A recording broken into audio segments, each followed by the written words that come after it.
안녕하세요. 공합 박사입니다. 추석 연휴 잘 보내셨나요? 한국이 추석 연휴를 맞이하고 있는 동안 글로벌 증시는 강세 흐름을 보인 것 같습니다. 오늘은 9월 16일 월요일이고요. 현지 시각 기준 금요일 뉴욕 증시 해외 선물 시장 어떤 흐름이 있었는지 시황 정리 시작하겠습니다. 지난주 금요일 뉴욕 증시는 미중 무역 협상에 진전이 있는 소식과 주요 지표가 호조를 보이는 등 긍정적인 소식이 있었음에도 불구하고 주요 3대 지수 혼조세로 마감했습니다. 아마도 사상 최고치 부근의 레벨 부담이 좀 커진 것으로 보여지는데요. 주요 주가 지수가 7월 말 이후 진행된 급락세를 뒤로 하고 사상 최고치에 바짝 다가설 정도로 반등하면서 투자자들을 좀 조심스럽게 만든 게 아닌가 이렇게 생각해 볼 수 있습니다.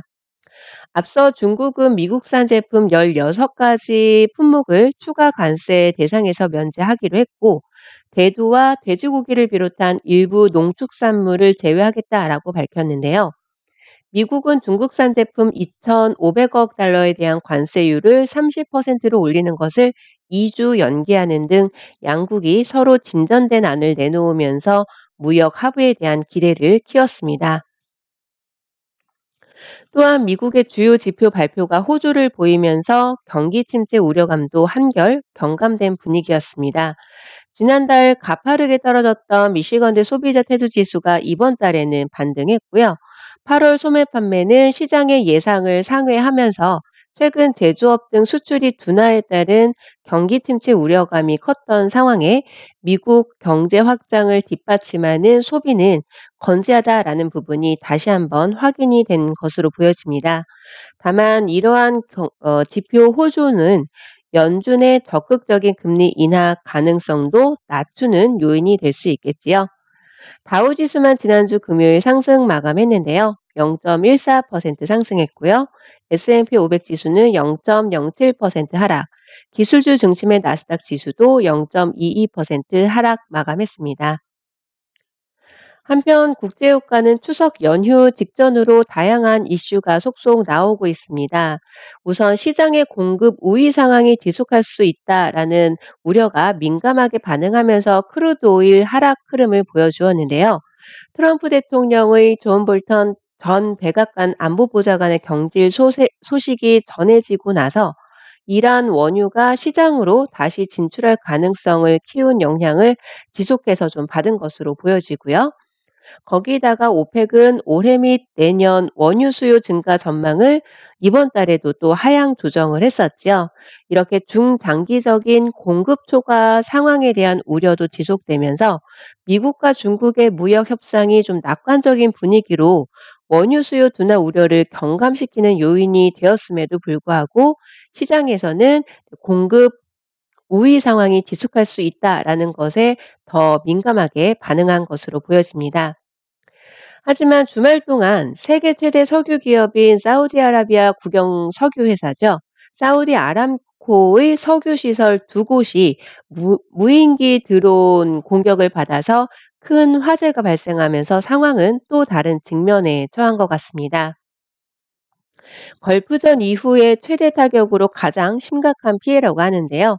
아카이크 타랑 시설과 쿠라이스 유전 이 두 군데가 이제 피격을 당했는데요.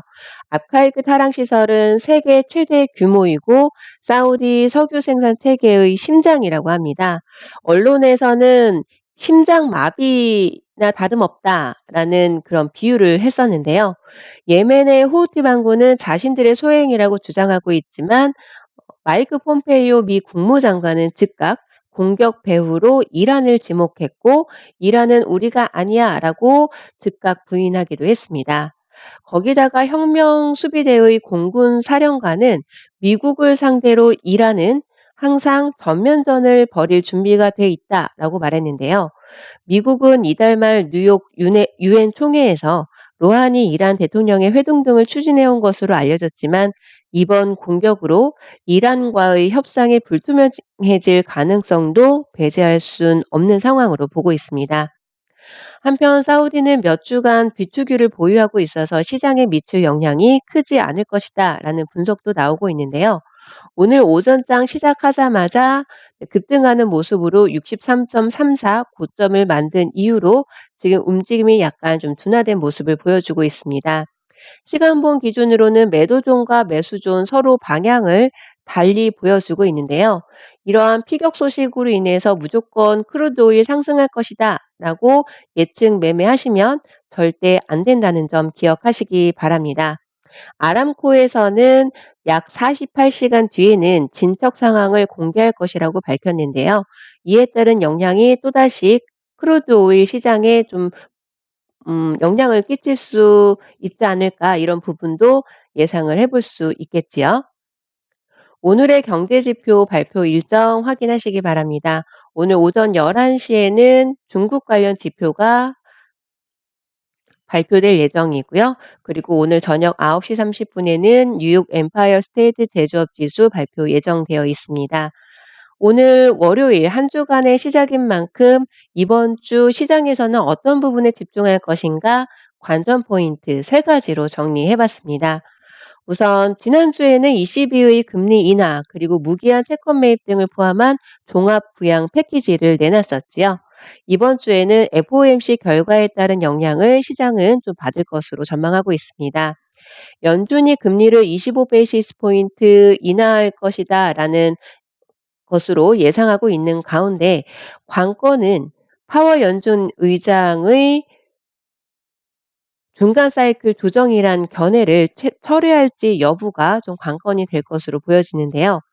지난 FOMC에서 파월 의장의 이와 같은 견해로 시장은 적지 않은 실망을 했었지요. 그렇기 때문에 9월 이후에도 지속해서 금리를 내릴 것인지에 대한 신호를 시장에서는 예의주시하게 될 것으로 보여지고요. 물가와 소비 등 주요 지표가 양호했던 데다가 최근 무역 협상 관련해서도 긍정적인 분위기가 조성되어 있는 만큼 연준의 독립성을 방어해야 하는 파월 의장으로서는 기존의 입장을 좀 바꾸기에는 좀 난감한 상황이 되어 버렸어요. 그리고 두 번째로는 미중 무역 협상 관련해서 현재의 이 낙관적인 분위기를 유지하면서 추가적인 진전이 있을지에 대한 여부가 될 것입니다. 이번 주에는 양측의 실무진 회담이 예정되어 있는데요. 10월 초 예정된 고위급 회담에 대한 시장의 기대는 한층 커져 있는 상황인 만큼 주요 지수들은 이 양측의 실무진 회담 소식에 따른 영향을 받을 것으로 보고 있습니다. 하지만 긍정적인 소식이 있다 하더라도 시장은 부담을 가질 수밖에 없는 상황인데요. 주요 주가 지수는 이미 지난 7월 말 기록한 사상 최고치 부근에 근접할 정도로 반등한 만큼 레벨 부담이 좀 커진 상황인데다가 미중 무역 협상 관련해서도 기대가 커졌다가도 다시 대치 국면으로 후퇴하는 등 반복된 경험을 했었잖아요, 시장에서. 그러한 경험을 무시할 수 없는 만큼 공격적인 위험 자산 투자에 나서는 데에는 조금 더 투자자들이 신중해질 수밖에 없겠지요.